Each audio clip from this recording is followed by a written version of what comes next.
did you want to take the lead? Sure, All sure, right. sounds good. My name is John Orr. I've been here in Lowertown for 15 years. I'm a artist, former mental health practitioner, former LADC.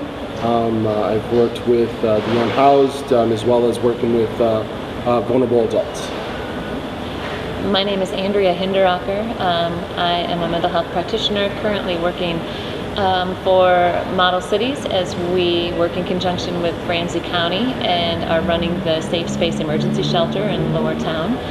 I have about 20 years of experience working with unsheltered populations and folks who also are in transitional housing environments, and now spend mostly all of my time advocating for the unsheltered population here in Ramsey County. All right, and so just to get things started, it actually looks like our first question on the list here is how can we stay safe or prevent crime?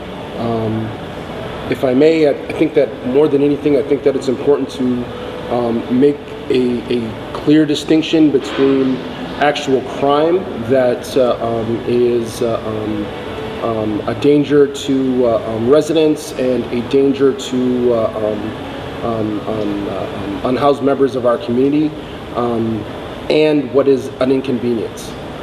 We need to keep in mind and show our empathy for community members that don't always have safe places to be able to sleep, that are occupying public spaces because unfortunately there's not a lot of other spaces to occupy maybe safely for them. I think that empathy is important. I think that if we're talking about an actual safety concern, let's make sure that, of course, we are contacting, law enforcement and things like that. But for things that may be violations of the law and things like that that are non-emergency, we need to show our empathy, because those carceral solutions actually can be lethal for BIPOC members of our unhoused community as well. So we want to make sure that we're showing our empathy and that we take those things into consideration. More than anything, I would say that our inconvenience is not a crime, that those individuals have a right to occupy public spaces, and if there's not a crime being committed, just because there happen to be feelings about people being there, shouldn't change the fact that they have the right to occupy that space. I couldn't agree more. I think always putting empathy first and foremost in our awareness is definitely helpful in discerning those fine points of crime, inconvenience, crime versus annoyance, or even just cultural clashes. I would say, starting out with how can we stay safe, I think it took a long time for people to, an example would be to stop using their cell phones while they were driving, right? Why don't we drive with cell phones? Because we are not as aware, we can't anticipate things. Things seem to come out of nowhere. The car in front of us seems to stop. We aren't aware because we weren't fully paying attention. One of the greatest inconveniences right now and safety, things that impede our safety, are how we are still tied to our cell phones as pedestrians and community members walking around. If you're not aware of your surroundings, everything will seem startling. Everything will seem to have come out of nowhere. Each person will seem a little bit suspect because you never took in the environment that you were walking into in its complete picture. I'm guilty of this. I don't know how many times I've almost gotten hit by a car walking across the street. It's that same example. I'm not engaged in the community, in the environment that I'm walking into. So when we live in an urban setting and we are stuck in our world, everyone is going to seem startling and suspect when we first encounter them. If we take in a bigger picture, we can discern who is threatening, who is not, who is just hanging out, who's this, who's that, and you can feel disarmed. You are less anxious as you walk into a setting where there's groups of people. I think first and foremost, we have to take responsibility for those small steps. It seems like it's insignificant, but it's absolutely huge. We are always so ready with our phones to protect us, to sort of distance us from people, but what they're really doing is keeping us less aware and less engaged and kind of essentially absence, even though our body is present. Absolutely. And I do agree that it's hard sometimes when you, particularly if your home feels as though everything around it is changing and you're powerless. And I think when we get into that place where we feel powerless, our judgment lapses, and we just want things to be back to the way we loved them when we came. We want things to be familiar, and any presence of new things are going to kind of make us second guess if this is safe, if this is okay, if this is just, if this is legal. But the reality is that it's just not illegal to gather, populations of people to gather. It's not illegal when your family gathers at a public setting for a celebration, for a birthday party. It's not illegal when you have neighbors into your personal space, your backyard, and you're kind of loud and having a great time, but you have this sort of protection of your own personal property. Large numbers of folks are in and of themselves intimidating if they are not, quote unquote, your folks. And so this is where empathy has to play a role, because you have to be able to step back and see that it's inconvenient and it feels threatening, but there are so many more steps before deciding that they don't belong, that they are ruining something that felt very personal and beautiful to you. And those are hard steps, and I don't speak them as though they're easy, that you can just walk out and accept every change that happens in every group that you encounter. But it is sort of the foundation of just acknowledging first and foremost that it's not illegal to gather in large groups. It is scary when there are people you don't know. It's frustrating when the result is litter or feeling as though you can't come through without being hollered at or talked to, or those kind of things. Those are separate issues, but not legal matters. Absolutely. Excuse me. Our next question is, I did want to say that in terms of preventing crime, I think that, once again, we need to be mindful of what actual crime is. And you said it so perfectly. The idea that we are categorizing gathering or being in a place that we might want to occupy, as crime, was something that is a danger to ourselves or other community members. I think that those are things that we need to look at, and I think that we need to, once again, continue to engage our empathy around that. Let's see here, and it looks like our next question is, how do we serve the people on the streets, parks, transit in Lowertown? Would you like to start? Sure. Okay.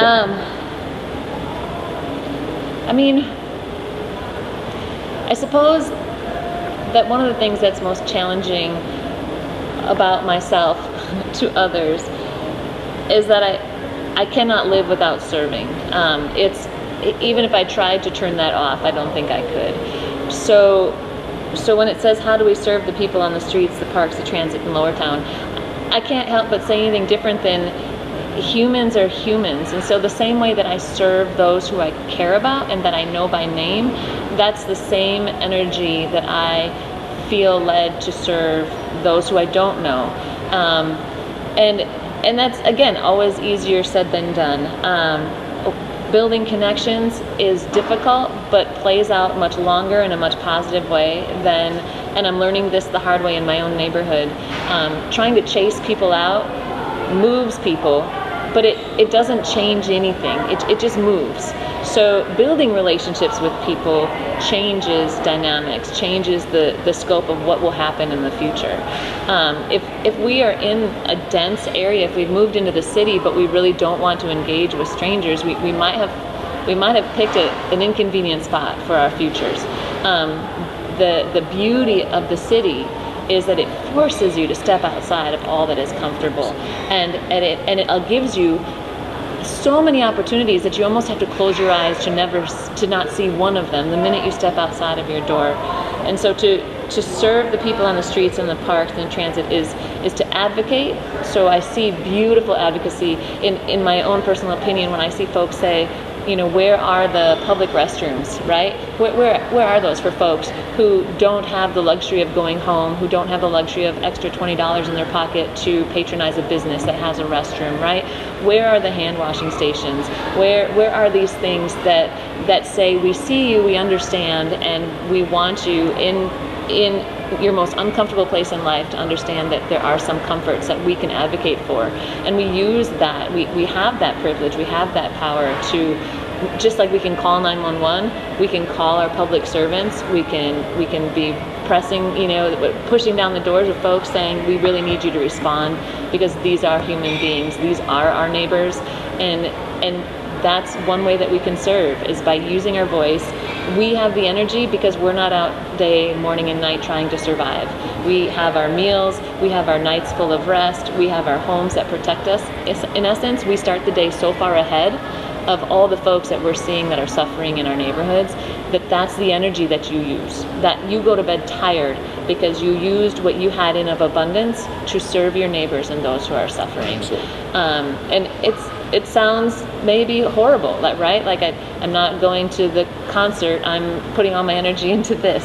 But the big picture is then we all enjoy the things that we want to enjoy, not just a select few of us because we've happened to have the opportunities presented us that others don't. Absolutely. I would say the way that we serve our neighbors, as you know what I mean, as a long time Lowertown resident, is get to know your neighbors, not just our housed neighbors, but I mean like our unhoused community members as well. Know what the need is. Know how it is that we can help and serve. I mean, just like Andrea was saying so perfectly. I mean, like I think the way that we do that is through genuinely creating and maintaining a community. And to me, that happens through communication. To me, that happens through understanding and empathizing with the diverse needs and safety concerns of all of our residents here in Lowertown. I mean, both I mean, housed and unhoused alike. So for me, I mean, I think that the best way that we can do that is, rather than I would say lumping all of our neighbors, I mean, like together based on whatever their differences are, I think that we need to be in communication and understand what it is that they need, what it is that their concerns are. I mean, earlier the Lowertown page was talking about a community member that you know, their doorknob was actually tried to see if somebody was going to potentially break in. I think that when it comes to a situation like that, I mean, like for me, I believe that self-defense is absolutely a human right, but I think that we also need to understand, you know what I mean, let's try and preempt that by you know, knowing who the people in our buildings are. Let's start there. I mean, if we have somebody that is intruding and things like that, I mean, like I absolutely want all of our community members to be safe. So I mean, if that's an issue, let's contact the police non-emergency number and get that dealt with. I mean, and make sure that you know, that your safety is protected. But by and large, I think that those are incidences that are considerably less compared to the incidences that our other neighbors are talking about. You know, talking about Mears Park being dirty and things like that. In terms of the structure of needs that we have and that other community members have, making sure that the park is clean may be low on that list compared to making sure that they're safe, making sure that they're in a space where they have their basic needs met. So once again, I think that we need to keep that in mind. I think that the empathy is important, and when we somehow think that just because we are housed individuals, that our needs and that our safety concerns are somehow louder because we pay taxes, or somehow louder because we're making some sort of financial contribution to the neighborhood, and that somehow our unhoused community members, that their needs are less. I think that's the largest mistake that we can make. I think that safety for one is safety for all, and that we need to take into consideration the diverse safety needs that all of our community members have. in order to really have the Lowertown that we all deserve. I would add, as far as serving folks, particularly when I think about public spaces, there is a definite tension there. When there's a beautiful park and you're excited that this public space is open to all, it's very hard to balance that with it's open to all. And so we do have an idea of, we all come from a different place, a different culture, that what are public spaces used for, and how should they always remain, and what is our standard? It's when you go into other people's homes, your standard of clean, your standard of how did you grow up, that's how you're going to maintain your home, that's how you're going to maintain your things. So within the park setting, the crux of the issue is, do all people feel safe, right? Like, that's what we want in a public setting. Then to say, why are people collecting in the park? Could it be that a good number of those people are there because that's where they feel the most safe? So they know that there are neighbors. They're not unaware that folks are walking around. They're not unaware that if something bad happened, someone is calling 911 immediately, and those squads car come. And even when squads come and clear the area for a momentary piece of time, they have helped keep people safe. Even if those are the people that were cleared for a moment, the park starts over and people reconvene. Safety is open for all of us. And so when we talk about relocating, what we really want people to do is sort of go back into the shadows. None of these people stepped out one day homeless, overnight, and moved into the park. They've been struggling for years, and many of them not even homeless, but their community is there, and so they're sitting with their folks who are community and have been struggling for years. So to push folks out is to say, we don't want to see you, and you need to take your struggle elsewhere. Right. Pushing folks backwards, the very courage it takes to come into a public setting when you know that everybody is watching your every move and is deciding who you are long before they've met you. That's courageous. And if it takes a fifth of vodka to get you to feel comfortable in a park, because everywhere else you go, you're ostracized and you're judged and you're also in danger. I mean, those are all the choices that people are making to stay out and to stay visible. And so I just want us to encourage all of us to understand that safety is a factor for everyone, and we have the privilege again to retreat into our spaces for a moment and to come back out. But not everyone has that, and some folks are out there because their home life is more dangerous than the park that they are entering. Absolutely. And all of that takes a moment of pause. When anger is your first reaction, you're mad because yesterday you worked so hard to clean up that park, and you cleaned up after people you didn't know, and you came back the next day and it's trashed again, and anger is your first response. It takes a moment of pause to say, I can pick up trash again, right? Like, that is a small piece of the bigger puzzle, because these people are going to come back and they're going to need to feel safe and to feel welcome in this public space. I have the energy, I have the ability. Until we can help these folks and find solutions, I can pick up trash. Those are the hard choices. Those are the uncomfortable edges that we rub up against. But we have the option to go to other parks. We can get in our cars, we can hop on public transit, we can go and enjoy many other places. So it's not that we've been denied the opportunity to enjoy beautiful spaces. This particular space is calling out for people to see and to hear and to try day after day to improve things for folks who are suffering. Absolutely. I would also say, I mean, in addition to that, I think that when we are speaking the language of safety, I think that for some that can be a dog whistle. I think that the idea of saying safety means that we want to feel comfortable. And I think that there is a large difference between being safe and being comfortable. I mean, I think that for some it may be challenging to be in an arena where you are sharing a space with members of our community that are unhoused. It may be challenging to be in a space where this park that I have been used to having a particular way for so many years. I mean, for for some of our long-standing Lowertown community members, that all of a sudden it is different because we have members of our community that are experiencing the world in a different way, that are experiencing their abilities to find employment, to find housing, things like that, in a way that is challenging. I want to say that once again, I mean, if we are going to talk about if we're going to talk about safety, if we are going to engage that word, and it's a powerful word, then we need to make sure that we're talking about the safety of all.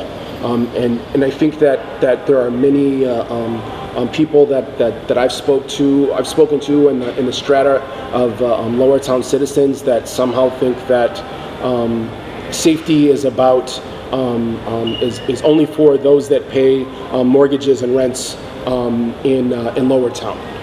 That safety is only about those that are making a financial contribution to Lowertown, and somehow because they may own a business, they may have been here and been long-standing residents, that somehow their concerns are somehow elevated, over our unhoused community members.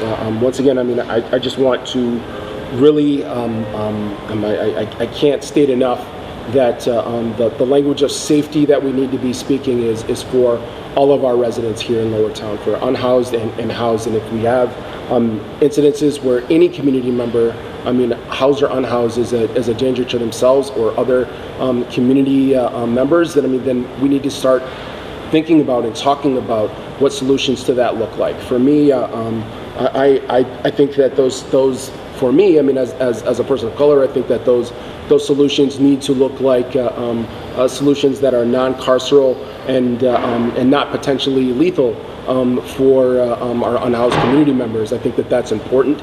I think that there have been many of our long-standing residents and business owners like Jerry Blakey, like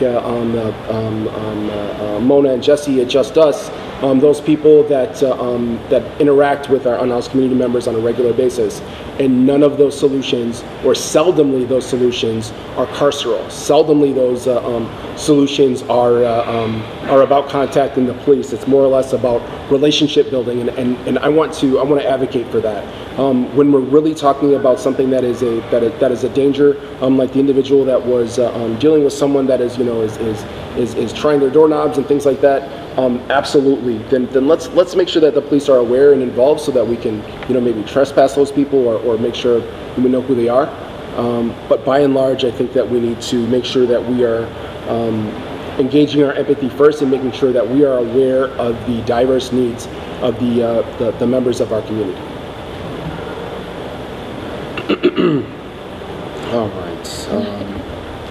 And our next question is, what are the qualities of a good neighborhood? I feel like that's a trick question. Yeah, right? I mean, I feel like that is a question that I asked all the time recently in my own neighborhood, and not really about my neighbors, but as I look at myself, what kind of neighbor am I? Am I a good neighbor? I can't.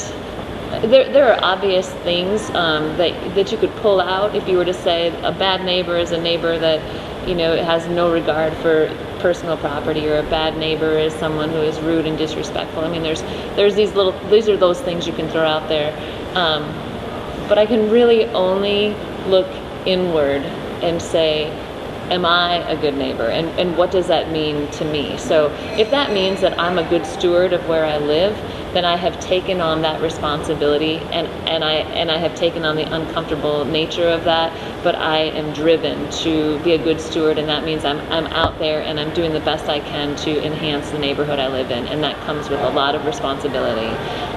If being a good neighbor for me means that I keep my mouth shut because I have some seriously strong opinions that don't need to be vocalized everywhere I go because my neighborhood is diverse, then I'm going to be a good neighbor and hold myself in check. And I'm going to ask the people who are close to me to keep me in check as well.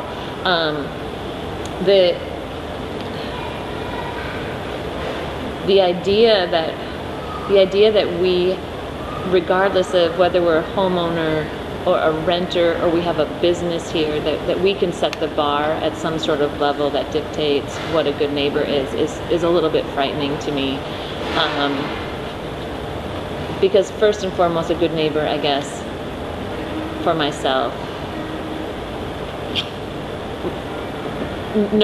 meets their neighbors, and that's everyone who is at the doorstep.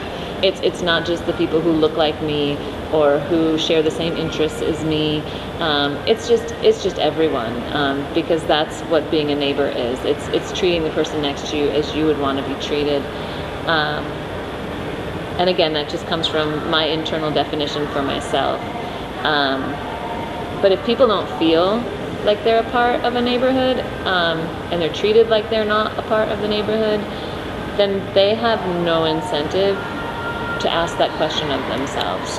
And so there's that. And it seems to me that there are folks here every single day, all night long, because they have nowhere else to go, and yet they're still not making it into the category of neighbor.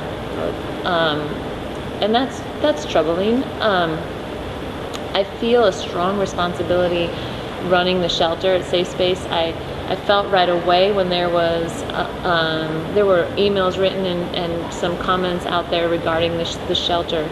And it was right then and there that I was like, wait a minute, like I'm your neighbor. Like this shelter, we've become your neighbors. And I don't know that I reached out soon enough, but the reality is these folks come and they sleep in this neighborhood just like you and I.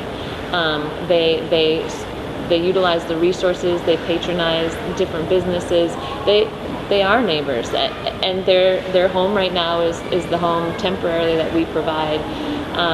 And so I have responsibility too to make sure that I'm encouraging the folks that come to our shelter at night to be mindful of when they leave, that we are neighbors. And so that means that we we don't leave trash outside the shelter, and we make sure that folks feel comfortable coming by when we have lines outside waiting to come on in. Like that is my interpretation of being a neighbor that I impart on this shelter, and encourage and challenge our folks to kind of see and to understand. But yeah, I think you're never going to feel like you have the responsibility to be a neighbor if all the messages you're getting are you need to move on out. Then there's no reason to look around. I absolutely agree. For me, I feel as if the qualities of a good neighbor start with empathy. I think that there are things that I mean, we all go through things. I mean, like here in Lowertown, just like any other neighborhood. And I think that we need to make sure that we are approaching our interactions with those that may be struggling with empathy, understanding that there are so many of us that unfortunately are just one paycheck away from being in similar situations, from being in situations where we have less control of our environment, and have more needs. So I think that to me that makes a good neighbor, or it makes a good neighborhood. I mean, people that are able to empathize and understand that can be any one of us. Absolutely. I would say the things that make a good neighborhood. I would say that it would be being vigilant and being aware in a sense that isn't singling anyone else, isn't singling anyone out. More than anything, I mean, we want to be aware of moments where people are being a danger to themselves or others, but I think that isn't about singling anyone else. That's about taking the behavior that we see and being able to make a decision that is about ourselves and about the benefit of the community as well. For me, I also think that a good neighborhood is inclusive, regardless of financials or anything else. I think that if we have individuals that have proximity to this place, then they are community members. Like, there's not a there's not a strata to that. We need to make sure that we're being inclusive and that we are treating people with respect and treating people in a way that is empathetic. To me, that really does mean a lot.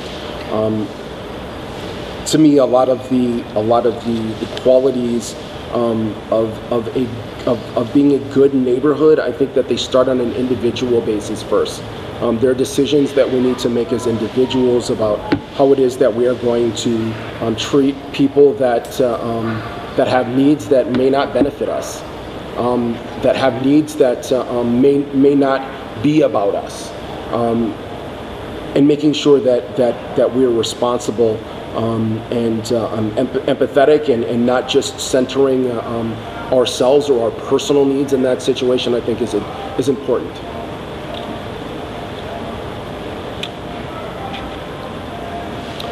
All right. It looks like our final question is, and what does stern or swift leadership look or sound like to you? I'll let you start. Oh, no problem at all. No problem at all. Okay. For me, I mean, I want to center this conversation by saying that whatever stern and swift leadership looks like, it needs to be, I mean, especially now, it needs to be centered in the idea that we are living in a community that was founded by and for unhoused artists squatting in buildings, historic buildings that they came back later to buy, that actually created this community.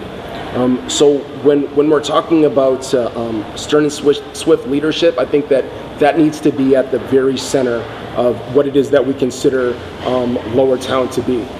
This is not Uptown. This is not Northeast. This is another This isn't those other places. Those are the ethics of our community here in the center of our community. And I think that when we act in particular ways or act in a way that doesn't center that, I think that we portray the contribution of many of our founding community members. So for me, I mean, to tighten it up here, to me, stern and swift leadership looks like keeping that history, keeping our experience at the very heart of it, and acting in a way that is safe and inclusive, and also acting in a way that is empathetic to the unique needs of many of our community members. I think that sensitivity to carceral and potentially fatal solutions, I think that needs to be a part of swift and stern leadership. I think that those are things that we need to consider. Absolutely. To me, at the heart of that is, I mean, absolutely, we want to make sure that we are using that framework of safety that is inclusive to everyone. We want to make sure that we are creating a Lowertown that is safe and that is navigatable, I mean, for everyone. I think that that's important.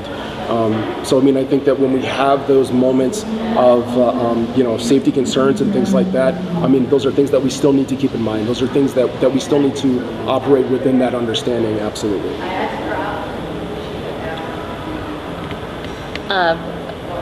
Running a shelter has given me the opportunity to be on the receiving end of what many would consider stern and swift leadership.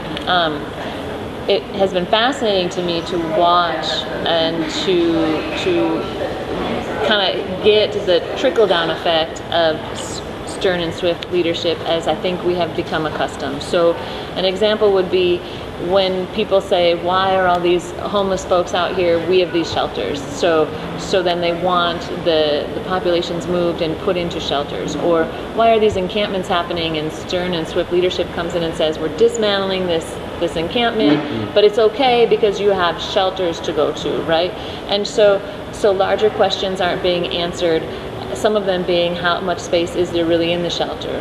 So an example is the history steps. There was an encampment there, and the understanding from the county and the community was that safe space could absorb 20 people who were actively living on the history center steps. But nobody asked us, and we only had on average 8 beds open a night, right? So if we hadn't gotten in at the very last minute, there would have been up to 18 people outside of safe space. Their houses had been dismantled. They were dropped off in front of a shelter that was supposed to fix the problem, but we didn't have room for everyone, and now they're here, right? That, I think, is the misconception of what swift and stern leadership is. I'm coming in, I'm breaking this up, they're going to have to find something better and different, and that's on them, but I'll point them in the right direction. For me, a leader who really understands how to empower a community starts with the most broken person in that community. That is where leadership, true leadership, lies to me. If we are broken, it does not matter how swift we are, how forceful we are, how many alternatives we offer. The most broken person will remain broken. Even if our businesses thrive, even if our property values increase, there is still brokenness, and at the end of the day, that will be the legacy of any community, and that will be the downfall of a leader, because brokenness is 100% contagious. Absolutely. But it is, you can treat it, and you can empower, and you can offer hope, and you can get in there to build from below and to create something great. I don't think it's countercultural to not think that we're going to be top down folks.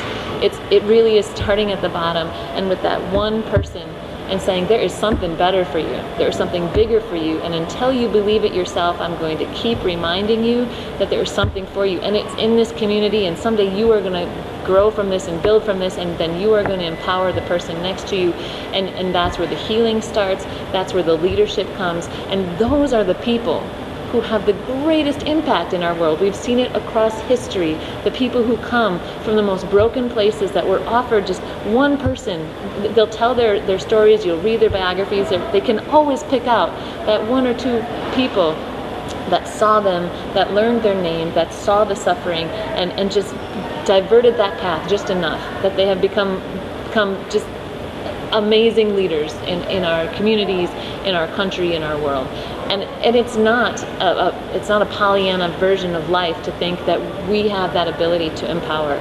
We have that ability to heal. I mean, we are powerful human beings if we start at the bottom and we're not afraid of that person, and we don't tire of the several attempts, and we continue to see them as potential vital human beings and people in our community, in our society. And this starts with broken children, it starts with broken families, it starts with broken individuals that have heard nothing their whole life, but that they are worth nothing. You change that narrative, and you change your community. And I will stand firm on that until my last breath, that we cannot just think that brokenness disappears when prosperity enters a community. It doesn't happen that way. And so that is what swift leadership looks like and sounds like to me.